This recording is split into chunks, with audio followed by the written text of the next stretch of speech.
કડી અને વિસાવદરની પેટા ચૂંટણીમાં હવે જબરદસ્ત રંગ જામી રહ્યો છે। અત્યાર સુધી આપણે જોયું હતું કે શાબ્દિક વોર ચાલતું હતું, પરંતુ હવે તો બેનર વોર પણ શરૂ થઈ ગયા છે। કારણ કે એકબીજા પક્ષ એકબીજાના બેનર ઉખેડી નાખી અને ફેંકી દે છે અને પછી આક્ષેપ પ્રતિ આક્ષેપ કરે છે। હવે આવું જ કંઈક બન્યું છે કડીની અંદર, અને કે જ્યાં પ્રજાશક્તિ ડેમોક્રેટિક પાર્ટી છે એમના જે પોસ્ટર લાગેલા હતા તેમને કોઈકે ઉખેડી અને ફેંકી દીધા છે અને એમના ઉપર કૂચડો ફેરવી દેવામાં આવ્યો છે। નમસ્કાર, આપ જોઈ રહ્યા છો નિર્ભય ન્યૂઝ અને હું છું આપની સાથે રિદ્ધિ।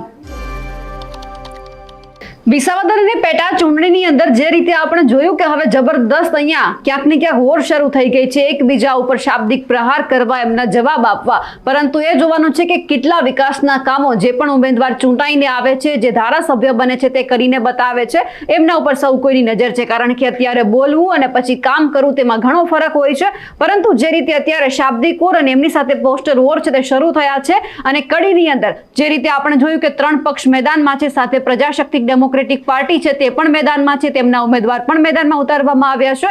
પરંતુ જ્યારે લોકો પ્રચાર કરવા માટે જાય, પોતાના પોસ્ટર દિવાલ ઉપર લગાવેલા હોય કે કોઈ બીજી જગ્યા ઉપર લગાવેલા હોય તો તેમને તોડી અને ફેંકી દેવામાં આવ્યા છે। ઘણી બધી જગ્યા ઉપર તો કૂચડો પણ ફેરવી દેવામાં આવ્યો છે। હવે આ જ બાબતે તેના જે જિલ્લા પ્રમુખ છે તે શું કહી રહ્યા છે તે સાંભળીએ।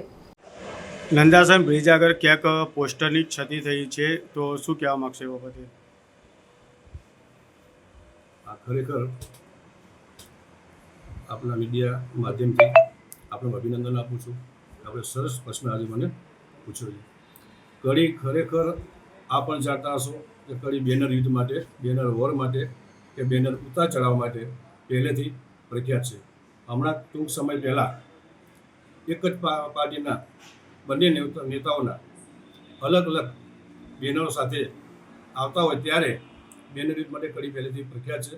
જ્યારે અમારી પાર્ટીના સ્લોગન કે બેનરો જે લાગ્યા હતા ત્યારે અમને જે સોશિયલ મીડિયા અથવા અમારા અંગત મિત્રો દ્વારા જે જાણવા મળ્યું તે કે નંદાસણ હાઈવે બ્રિજ ઉપર જે કૂચડા માર્યા તે ભારતીય જનતા પાર્ટીના લોકોએ એમને પ્રજાશક્તિ પાર્ટીના ડરથી ભયભીત થઈને એમને આ કૃત્ય કર્યું છે એ અમે વખોડી કાઢીએ છીએ।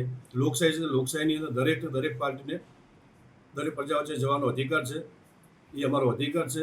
આજે તમે જો નેગેટિવ રાજકારણ ઉપર ઉતરી આવ્યા હોય, જ્યારે 50% ચાલતો હોય ત્યારે નિર્ણય પ્રજાએ કરવાનો છે કે કઈ પાર્ટીના કયા ઉમેદવારને કે પ્રજાને કોના પર વિશ્વાસ, ત્યારે પ્રજાને જેને આશીર્વાદ આપશે અહીંયા ધારાસભ્ય ચૂંટાવાના। ત્યારે અત્યારથી ભારતીય જનતા પાર્ટી પ્રજાશક્તિ ડેમોક્રેટિક પાર્ટીના ઉમેદવારથી અને પાર્ટીથી ગભરાયેલી આજે દેખાઈ રહી છે। અમને શું કહેશો પોસ્ટર બાબતે, આગળ કઈ કાર્યવાહી બાબતનું?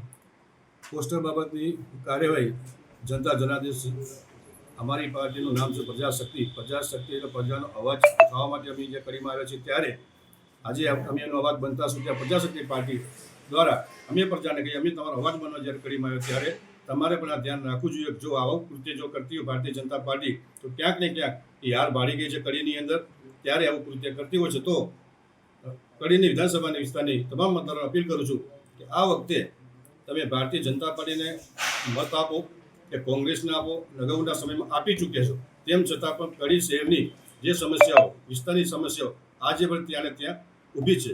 અને ભાજપની એક સીટ વધવાથી કોઈ ફરક પડતો નથી, કોંગ્રેસની એક સીટ ઘટવાથી કોઈ ફરક પડતો નથી, તો પ્રજાશક્તિ પાર્ટીના ઉમેદવારને તમે મત આપી ગાંધીનગર વિધાનસભામાં મોકલ્યા તો આ ભારતીય જનતા પાર્ટીની સરકારમાં સીટ નીચે રેલો આવશે, ભયભીત થશે અને પ્રજાની સામે એ જોશે કે ના હવે પ્રજા જાગી છે।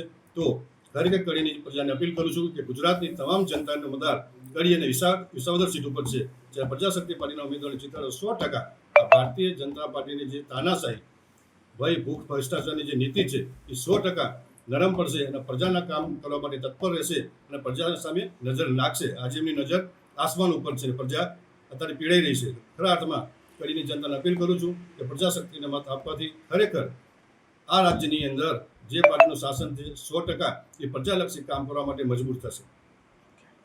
હવે જે રીતે આ પોસ્ટર વોર શરૂ થઈ ગયા છે તેમને લઈને આપ શું માનો છો, કમેન્ટ કરીને ચોક્કસથી જણાવજો। સાથે જ અમારી નિર્ભય ન્યૂઝ ચેનલને લાઇક, શેર અને સબસ્ક્રાઇબ કરવાનું ભૂલશો નહીં। નમસ્કાર।